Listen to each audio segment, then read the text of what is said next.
आइए जानते हैं कुछ फिक्स स्ट्रक्चर्स प्रीपोजिशन सहित जो अंग्रेजी भाषा में हर जगह यूज की जाती है। Number 1, die of. Die of होता है मरना, मतलब किसी रोग या बीमारी से मरना। समझते हैं एग्जाम्पल से। ही डाइड ऑफ कैंसर, वो कैंसर से मर गया। तो डाई ऑफ के बाद हमेशा रोग या बीमारी को शो करेंगे, जैसा कि एग्जाम्पल में कैंसर एक रोग है। Number 2, die from. Die from होता है मरना, मतलब किसी चीज़ के कारण से हुई मौत। समझते हैं एग्जाम्पल से।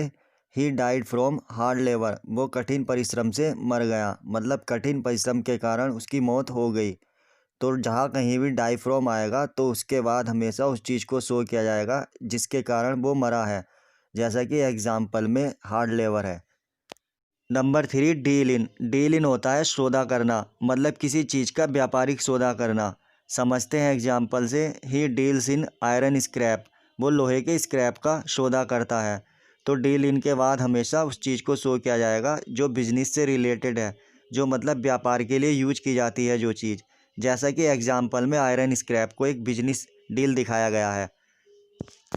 Number 4, disqualified for. Disqualified for होता है अयोग्य, मतलब किसी पोस्ट के अयोग्य होना। समझते हैं एग्जाम्पल से। He was declared disqualified for the election, उसे इलेक्शन के अयोग्य माना गया, मतलब वो इलेक्शन के योग्य नहीं है।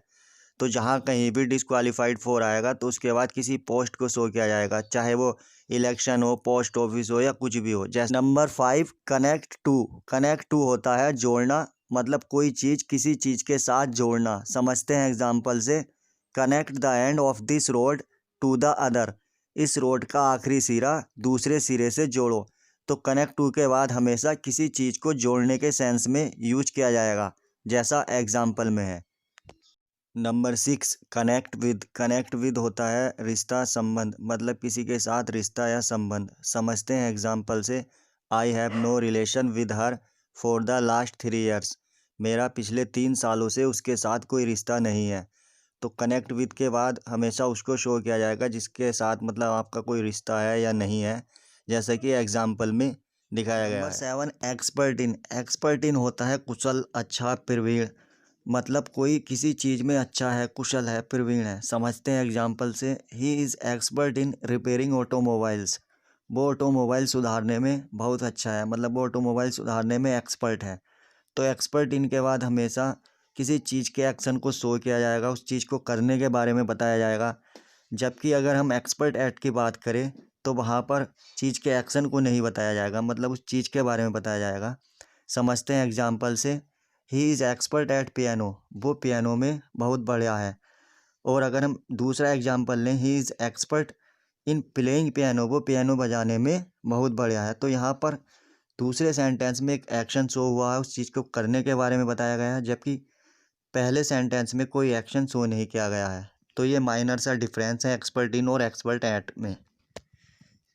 Number 8, equivalent for. Equivalent for होता है समान, मतलब किसी शब्द के समान। समझते हैं एग्जाम्पल से।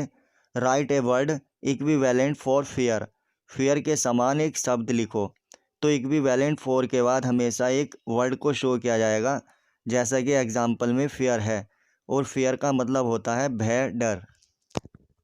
Number 9, equivalent to. Equivalent to होता है समान, बराबर, मतलब चीज़ या धन के समान, बराबर। समझते हैं एग्जाम्पल से। 1 million is equivalent to 10 lakhs, 1 million जो है 10 लाख के बराबर होता है। तो इक्विवेलेंट टू के बाद हमेशा हम चीज़ या धन को शो करेंगे। अगर वीडियो अच्छा लगा हो तो लाइक, कमेंट, शेयर, वरना डिसलाइक।